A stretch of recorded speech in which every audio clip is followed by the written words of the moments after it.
Atlantas.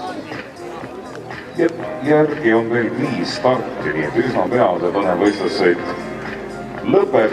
Hetke liider on Leedu sportlane Matas Petraitis ja liidriaeg on 61.94.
Elis Hädel ja FP Palasi tulemus 12 karistuspunkti, aega 81.81.